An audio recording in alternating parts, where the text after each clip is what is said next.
कि जब अंग्रेज़ मुकम्मल तौर पर हिंदुस्तान पे हाकिम हो चुका था, दिल्ली के अंदर कोई एक दरख्त भी ऐसा नहीं था कि जिसके ऊपर मुसलमानों के लाशें न लटकाए गए हों। अंग्रेज़ ने अपना इंतकाम लिया। हम आज सोचकर अल्लाह पाक का शुक्र अदा करते हैं, अल्हम्दुलिल्लाह कहते हैं और खुशी का इज़हार करते हैं। तो जिन लोगों ने अपने बहन भाइयों को खो दिया, उनकी लाशों के ऊपर से गुजर कर वो यहाँ पर पहुँचे।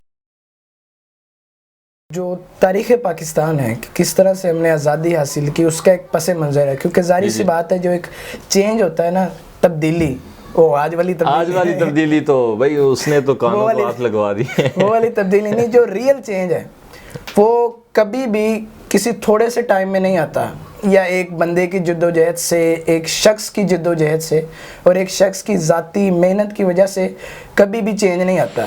चेंज जब भी आता है वो हमेशा किसी कौम के मजमूई जद्दोजहद के साथ, और हमेशा इस पर सदियां लगती हैं, इस पर बहुत सारा टाइम सरफ होता है, और उसके साथ साथ इस बहुत ज़्यादा लोगों की मेहनतें लगती हैं, तो फिर जाके कहीं चेंज आता है।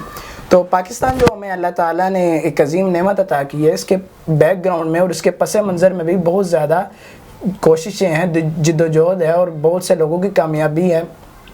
ये कामयाबी है उन शहदा की जिन्होंने अपने खून के साथ इस सरज़मीन को रंग के हमें पाकिस्तान की सूरत में ये अजीम तोहफ़ा मिला है। तो आगाज़ होता है 1857 की जंग आज़ादी से, कि जब अंग्रेज़ मुकम्मल तौर पर हिंदुस्तान पे हाकिम हो चुका था, दिल्ली के अंदर मुसलमानों का कत्लेआम हुआ, और ख्वाजा हसन निज़ामी कहते हैं कि दिल्ली के अंदर कोई एक दरख्त भी ऐसा नहीं था कि जिसके ऊपर मुसलमानों के लाशें न लटकाई गई। दिल्ली के मेन जो दिल्ली गेट है उसके ऊपर मुसलमानों की लाशें लटकती थी। ये सब कुछ हुआ, अंग्रेज़ ने अपना इंतकाम लिया, बरसों का इंतकाम जो वो कभी ले ना सकता था। और फिर जब मुसलमानों के ऊपर अंग्रेज़ का गलबा हुआ, तो मुसलमानों ने अंग्रेज़ की जो उनकी सोसाइटी है उन्हें अपने ऊपर एक हावी कर लिया। मुसलमान ख़ुद को समझने लगे कि हम इनसे कमज़ोर हैं, हम इनसे कमतर हैं, और उनकी जो तहज़ीब, उनके कल्चर को उन्होंने अपने सरों पे सवार कर लिया कि पता नहीं ये लोग हैं जो ज़्यादा डेवलप्ड हैं, हम ज़्यादा वो डेवलप नहीं हैं। ठीक है, तो उन्होंने अपने ऊपर उस तहज़ीब को मुसल्लत कर दिया, और मुसलमान अपनी तहज़ीब को भूल चुके। मुसलमानों ने अपना कल्चर बुला दिया, मुसलमानों ने अपनी रिवायात को बुलाया, और इसका रिएक्शन क्या हुआ कि मुसलमान ग़ुलामी की चक्की में पिसते हुए चले गए। और फिर अल्लाह ताला ने मुसलमानों को, जो अजीम लीडर है, जो रियल लीडर कहलाने के काबिल है, अल्लाह ताला ने मुसलमानों को वो अता फरमाया। अल्लामा इकबाल ने अपनी शायरी के ज़रिए जो मुसलमान कौम सोई हुई थी उस कौम को बेदार किया, और अपनी शायरी से एक नई रूह फूंकी कि वो मुसलमान जो कभी अंग्रेज़ के नाम से डरते थे, जो अंग्रेज़ को ख़ुद पर हाकिम समझ बैठे थे, आज वो आज़ादी के लिए लड़ रहे थे।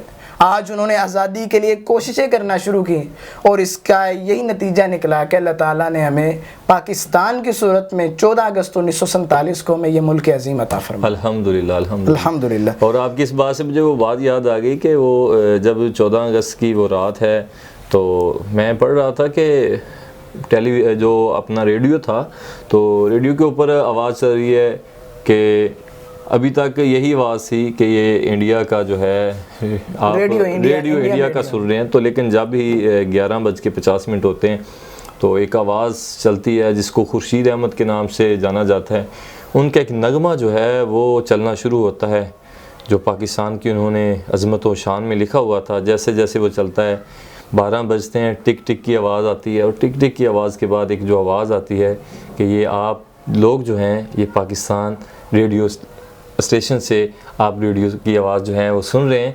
तो बड़ी खुशी की लहर लोगों में आई, और कहाँ वो लोगों की मार पीट और वो खून और लाशें, और कहाँ जब एक आज़ाद मुल्क मिला। तो हम आज सोचकर अल्लाह पाक का शुक्र अदा करते हैं, अल्हम्दुलिल्लाह कहते हैं और खुशी का इज़हार करते हैं। तो जिन लोगों ने अपने बहन भाइयों को खो दिया, किसी ने जनाब अपनी माँ को खो दिया, कुछ लोगों ने जवान बेटे खो दिए, वालिदैन जो है उनको वो उनकी लाशों के ऊपर से गुजर कर वो यहाँ पर पहुँचे हैं, तो क्या उनकी क्या कैफियत होगी, फिर वो आज़ादी उनके लिए कैसी खुशी होगी। हमारे पास खुद हमारे अबावजदाद की मिसालें मौजूद हैं। मेरे दादा वो अभी हयात हैं, अल्लाह ताला उनकी ज़िंदगी में बरकत अता फरमाए। आमीन आमीन।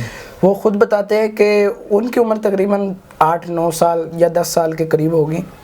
वो कहते हैं कि जब आज़ादी अल्लाह ताला ने हमें दी तो उस वक़्त ज़ाहिर सी बात है हम इंडिया से यहाँ पर हिजरत करके आए थे, तो वो बताते हैं कि हम लाशों के ऊपर से चल कर यहाँ पे आए। तो कहते हैं कि जब मैंने लाशों को देखा तो मैं बेहोश हो गया, मैं बेहोश होकर उन्हीं लाशों में गिर पड़ा। और जो सिख वहाँ पे थे जो मुसलमानों का कत्लेआम कर रहे थे, तो उन्होंने समझा कि ये भी इनके साथ ही मरा हुआ है, उन्होंने छोड़ दिया, उन्हें पता नहीं लगा।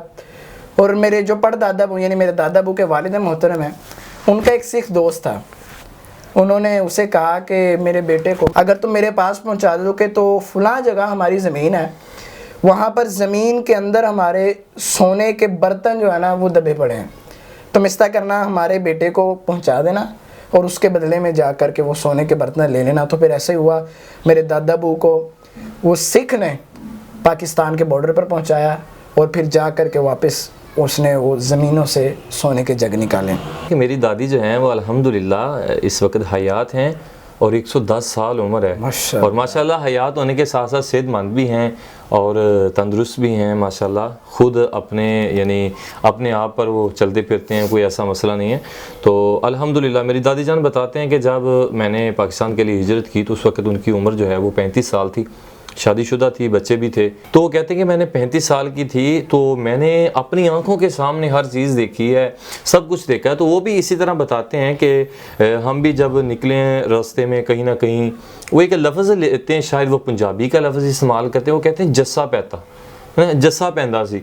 मैंने पूछा वो जस्सा पैंदा क्या चीज़ होती है, तो वो कहने लगी कि वो जस्सा उस चीज़ को उस ज़ुबान में हम वहाँ बोलते थे कि जब भी मुसलमान जा रहे होते तो वो सिखों का एक जस्सा पड़ता। जस्सा वो क्या था कि उनकी एक जो काफिला था ना वो इनके ऊपर जमात थी, या वो इकट्ठे होकर जो लोग थे ना इन मुसलमानों के ऊपर हमला कर देते थे। तो वो कहते हैं कि बहुत रास्तों से होते हुए, जंगलों से होते हुए, फसलों के अंदर से होते हुए, छुप छुपा के जो है ना हम पाकिस्तान पहुँचे। तो वो भी ये बताते हैं कि जहाँ पर हम रहते थे हमारे कुछ जो समझ लें कि हमसाए लोग थे वो सिख थे वहाँ पर इंडिया में। तो वो कहते हैं कि वो हमारे बड़े अच्छे दोस्त बन गए थे, आपस में आना जाना मोहब्बत प्यार बहुत बढ़ चुका था। तो उन्होंने उनको जो था फिर सेफ्टली यहाँ पाकिस्तान तक पहुँचाया कि आपको कोई नुकसान भी ना पहुँचे। तो वो कहते हैं लेकिन हमने रास्ते में बहुत जानें देखी, बहुत देखा कि लहू जो था वो सड़कों पर इस तरह था जिस तरह कोई नदियाँ चल रही हो, लाशें इस तरह पड़ी हुई थी कि शायद कोई दरख्त कटे पड़े हैं।